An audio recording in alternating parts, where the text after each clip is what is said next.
Welcome back to the Comic Book Corner, boils and ghouls. Don't worry, you're not lost, you're just off the beaten rack. Now, remember, if you enjoy these videos, please like, comment, and Hulk smash that subscribe button.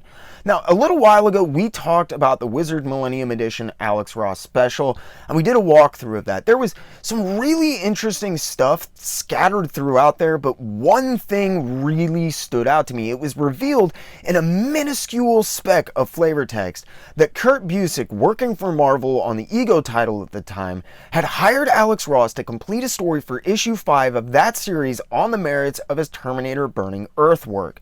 Ross completed the story, got it approved, and even turned it in, only to see the Ego series canceled with issue 4 and Ross's first ever Marvel comic story never even getting published. Completed in 1989, this story would bridge the gap between Ross's independent breakout with Burning Earth and his highly polished and way more refined seminal works from the 90s, including Kingdom Come, and in this case, more specifically, 1994's Marvels. The flavor text also stated that Wizard had obtained the art and included it as a 12-page supplementary comic with the magazine. I'm a huge Alex Ross fan. I've collected his stuff for like 25 years, and somehow I didn't know anything about this. Unfortunately, the Wizard I picked up was like 20 years old and obviously was not bagged and did not contain the supplemental comic.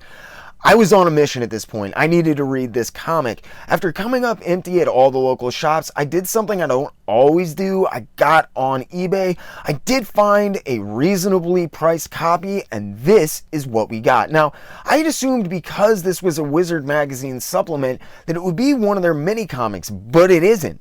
It's printed at full size, which explains why I never came across this on any of those terrible Wizard mini comics lists that I used to see on all of the gimmick price guides. Unfortunately, it's like basically all the other Wizard comics though, and doesn't have an actual cover. It's just made out of the same material as the pages. However, in the end, this would prove to be advantageous to us all. I struggle with getting decent images from a lot of the, especially the high gloss pages that I try to shoot, and this one was proving to be a real pain in the neck. And then I remembered something from my past life. As an artist. I tossed this onto my flatbed scanner, which was just buried under piles of comics, and made nice clean copies for us to look at. Now, let's give this a try. Oh man, that looks so much better. But let's get into Alex Ross's first ever story for Marvel Comics, originally intended for publication in Ego number 5 in 1990. This is the introduction from Kurt Busiek. Busiek gives us some background on why he sought out Ross, as he featured at least one fully painted story and issue in Ego, which he was editing at the time for Marvel Comics. So he was always looking for painters, especially it was hard to come across them. Because Ross had such a terrible experience on Terminator Burning Earth, and if you want to learn more about that, check out my video about Alex Ross's banned Terminator cover, he had essentially returned to doing commercial advertising work and left the comic industry. His first experience in comics had just been terrible, and even though Ego number 5 never came out, as the series was canceled with issue 4, Busiek paid Ross on time, and they had a decent enough time working together that Ross liked him and trusted him enough that he got a hold of Busiek when he decided to take another stab at comics a few years later. Ross gave Busiek some sample paintings of Marvel characters, and Busiek managed to use them to get Ross work on the Miracle Man Apocrypha title.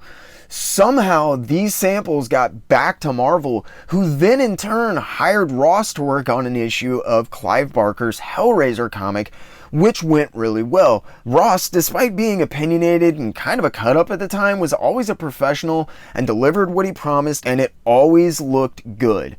Pretty soon, Marvel started asking if there was a story behind the samples that Ross had submitted, and Busiek had basically helped start Alex Ross's comics career for real, and so Ross recruited Busiek to help flesh out some story ideas, which would actually become Marvel's, which would in turn lead to Kingdom Come, the series that really changed Alex Ross's career only a short time later.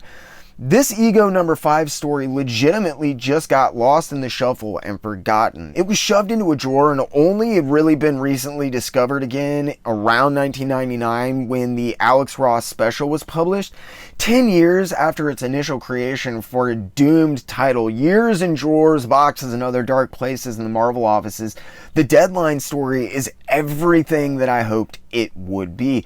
The art is looser than most Alex Ross fans are going to be used to.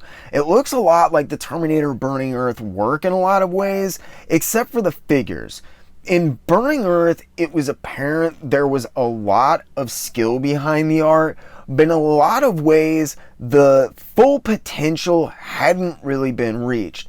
This story was the first time that Ross had been given enough time, ironically for his story entitled Deadline, to use photo references for his characters and really put work into every panel. I think you can tell that in this story. The Wizard magazine special was actually really well done for what it was, and continuing with that trend, this is actually really well done as well. The cool thing about this is, at the end, we not only get a sketchbook, we also get a good look at Alex Ross's first ever model work. And it's cool because we get to see pictures of his sister, who is actually the model for the main character in this story. The story is all right unto itself. The guy who wrote it actually, I guess, has won a bunch of awards for his writing. I personally had never heard of him, but I'm not really big on sci-fi, so that doesn't say a whole heck of a lot. Basically, the main characters are part of like a federation of planets that represent humans, and obviously Earth is depleted of resources and probably space, and so we're looking to move out into new places, and we have to find new planets, and these people are the guys who go out and they find the new planets. They discover this species of creature, and they are supposed to have tests that figure out whether or not creatures are intelligent. The tests are kind of inconclusive. The main character ends up calling her cousin. He shows up, and as you can tell by the really funny smile on his face, he's totally fine with it. They end up nuking the creatures off of the face of the planet, and this is the standout page for me. Really, truly, and honestly, this is the page where you can tell Alex Ross was growing as an artist. It's really cool. I love looking at this layout, and it was very obvious for me this was Ross working with photo reference. And it's cool because back here in the sketchbook section we get some rough layouts. It's cool. He talks about this being his first ever time really having the time to use photo layout references. So he laid these thumbnails out for himself and then shot references or sent specific instructions for reference photos to be shot. And here you get to see the end. Some of the really cool panels in this you can tell are directly from photo reference. You can tell he spent a lot of time on that last page. The sketchbook section is fairly interesting for what it is, being a 12-page story that I'm really not sure how much preliminary work went into it or how much stuff really survived. I wasn't a huge fan of his design of the aliens in this. They call them quasicodals, I believe. And it turns out that the guy who wrote the story, which I didn't really care for all that much, described them in extreme detail, so Alex Ross worked off of that.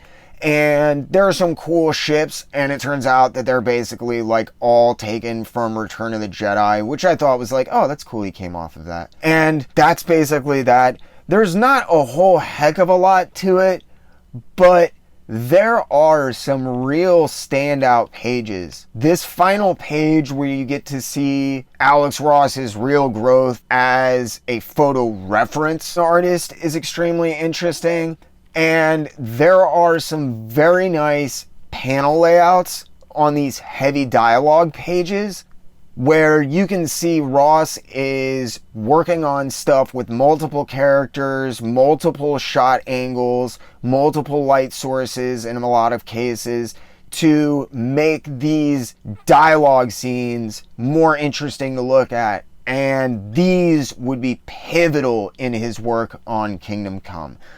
I hope you guys enjoyed, maybe even learned something. If not, tune in tomorrow, totally different video about a totally different thing. If you did, do me a favor, hit that like button. If you really enjoyed what you saw, get down in the comment section below and let me know. If you really enjoyed what you saw, Hulk smash that subscribe button. If you do that, make sure you ding the little notification bell to keep up with these doses of trivia that I'm dropping all the time, and a ton of other videos as well at this point.